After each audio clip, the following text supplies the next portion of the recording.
Hello, everyone, and welcome to the MSUM Dragons podcast, where we believe that athletics is a little bit more than a game. I'm joined by my always fired up co-host, Doug Peters. Hey, notice my product placement? It's wonderful. Exactly. I just want everybody to be fired up. That's fantastic, because today we're also doing our halftime news break on video. So if you love the podcast and you want to watch how much we actually push each other's buttons and facial reactions, you can check us out on halftime of our upcoming games. So today we want to talk about... Wait, we're going to talk about how I almost threw you out of the gym the other night? What'd I do?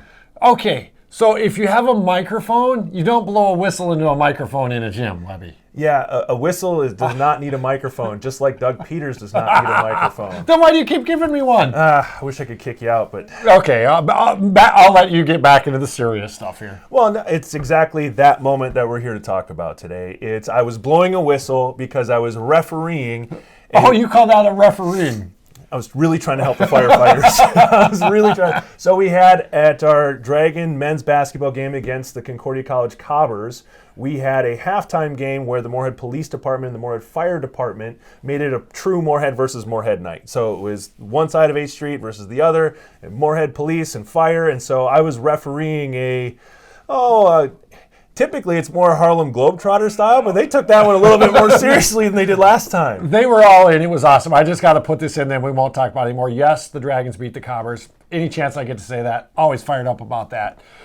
The fun part of the night, though, was the police versus fire. There is no doubt about that. It was kind of interesting. So they used one of our classrooms to put their stuff in during the game. And Webby's like, hey, would you unlock the classroom for him? So I go to unlock the classroom. I'm waiting for him. And as I'm there and I've got the classroom unlocked, I hear two guys talking about the plays that didn't work that they had called and they were running. So obviously they took it pretty seriously because they had plays coming into the game. They were breaking it down after the game. That part was just awesome. So Webby, it was your brainchild. One of the things that's awesome, so we've got police in blue, fire in red. Mm-hmm. Give them a T-shirt. Has their badge number on the back. Badge number and name on the back, which they're always really excited for, and they just appreciate the team aspect. It's we talk about team building a lot, but when you're out there and actually competing, and we're kind of hoping to see a few more athletic moves out there from our boys in blue and men and women in red, but. Yeah, it was a battle out there. So where did that brainchild come from? You came up with the idea. It was partially me, so I don't want to take all the credit because David Hessian, who's one of our go-teamers and our promotions coordinator as an MSUM student here, his dad is a police officer. And so I did not know that. I learn something new every day. There you go. And so when we were talking with him about some opportunities to engage our community within our events, he said, well, it'd be great if we could get the fire department and the police department and make it Moorhead versus Moorhead. And he ran with it. It was 3 years ago because we alternate who plays the Concordia game either here or at Concordia. Right. 3 years ago, we played it here as the first one, had a trophy, donuts and handcuffs and all that sort of fun stuff. Just that pop out. It was the police caution tape across the middle of the court. The caution tape. Awesome. There was a bunch of stuff at that one that made it a ton of fun. It was so successful that Concordia actually hosted the same event at their location last year. So it's become something that's more than just something we do here at MSUM. It's a true kind of fun partnership between us and Concordia. Came back here on Tuesday, and so it was fun to see that kind of continue to come full circle and grow a little bit as we had our pals with us on the day. That's right. We built the cake. Now we put some extra icing on it, which Yes, I always get excited about. Yes, we did. So the pals is you can talk about that a little bit more because you know more. It is. And only about that. He doesn't know more about anything else. Not very much. So the PAL program is a bunch of kids who are partnered as kind of like a little brother, little sister scenario with police officers to kind of engage the community a little bit. But the PALs who were with us on Tuesday for the game were actually standouts in that program who were rewarded for being good role models to their peers in the classroom. That's just awesome in itself. I think so often our kids today, they get the attention when they're not behaving well, so it's awesome to see kids that have been doing above and beyond get recognized. Yeah, so we brought them out on the floor, gave them a little mini basketball, and they just had an absolute blast. Have a pizza party. they were there early, just ready to go watch a game, and they were just awestruck, going crazy the whole game. And then our men's basketball team graciously came over right after the game, signed all the basketballs, and those are the moments where that kid just was so excited to get that basketball and get it signed by all these giants. Right. And it's just those things that really light you up when you know you can make somebody's day like that. Right, that last kid in line when he got his basketball and he starts dribbling and doing moves going back to the baseline. That was fantastic. Got to take your shot, right? That's right, you got to take your shot. Yeah, the pizza party was fantastic. It didn't actually, there wasn't the opportunity for it to come out in the game because the fire department brought some donuts for the police department, and I don't know if everybody in the crowd caught that, but that was pretty good right there, and everybody's eating the donuts after the game. Yeah, they gave them a little surprise at the end after they won. So the police won the game for the third straight year, so they're undefeated right now, Fire. So you better think about bringing some more plays for next year, or at least more donuts, or at least sooner with the donuts. But they brought out the donuts, and it was a lot of fun to have fun and not take something that they do, which is incredibly serious in protecting and serving everything within our community, and have this fun engagement. And I'm telling you, the cheers for that were louder than a Jesse Berg dunk down the middle. I mean, it was really, really fun to be a part of that. It was, and I think the other part that's even more satisfying is it's one thing for us to be able to say as community members to those organizations, hey, thank you. It's a whole nother thing to really get to demonstrate it and show them, to bring them in front of a crowd, let them showcase their relationships and their excitement about things, give them their jersey with the badge number on the back. Yeah, it's just a whole nother level of engaging with a critical part of our community.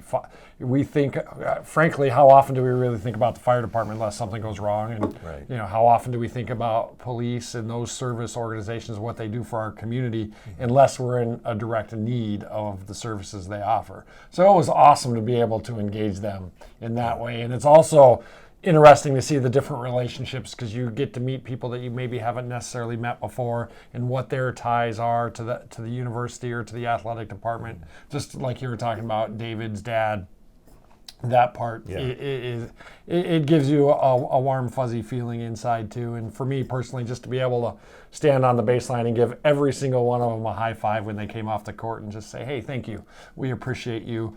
And it's more than just words. We got to demonstrate it a little bit that night.